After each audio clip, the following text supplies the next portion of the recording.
Representative Michele Bachmann also crying foul over the president's use of executive privilege. She says the president is throwing the Constitution out the window. Representative Bachmann joins us. Nice to see you. Hi, Greta. And it isn't just Congress, it's people.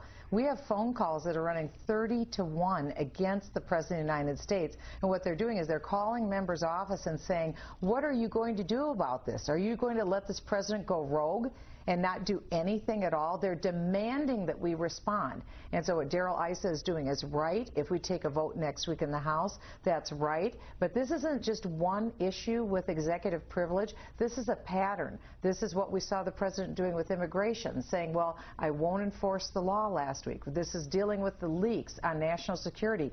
Very, very important. A president can't just leak information like that. But you can go all the way back, Greta, That's assuming he's to the Obama leaker. waivers. That's, of course, assuming he's the leaker. Assuming, well, or and he may not be the leaker. We don't know. But what I'm saying is there is a pattern of defiance.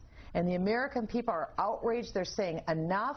When is Congress going to act? So that's why I'm introducing a resolution of disapproval. And this is a litany. What does that mean? What this means is it's the sense of the people and the sense of the House of Representatives that what the president is doing is wrong. On what part, though? Is it just generally, or do you itemize what you think he's doing wrong? Oh, no, this is itemizing. It isn't a totally dispositive list, but we're going all the way back to the time of the czars, the Obamacare waivers, the president saying he won't uphold the Defense of Marriage Act. We go on and on and on, and this is a president who's in defiance of our Constitution. What do you achieve by that? Because I mean, a lot of people say that's simply political. Because I mean, it doesn't have any teeth, does it? I mean, it's not going to really do anything at all. What it does is it says no man of the Constitution. That's the bottom line. That's the foundation for English law. That's the foundation for the United States law. It doesn't matter if you are a common man or if you're the President of the United States. Every American is under the Constitution. And this president is thumbing his nose at the Constitution and acting in contravention and defiance of the Constitution. And we're saying enough is enough. So we're putting a marker in the ground and saying this is a resolution of disapproval of this president thumbing his nose at the Constitution. We've got to react. We can't just let the president get away with this week after week after week. All right, health care decision is going to come down by the end. It may be tomorrow, maybe Monday, maybe some other day next week. Big decision. Big decision. We're all waiting for it.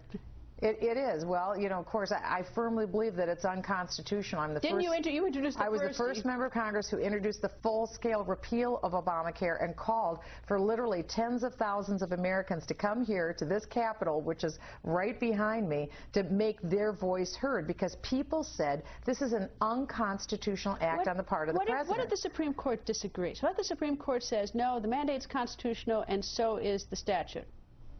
Well, if they say that it's constitutional, I think you're still going to have the American people saying, no, it's not constitutional. You can't have my government tell me I am forced to buy a product or service just because I breathe.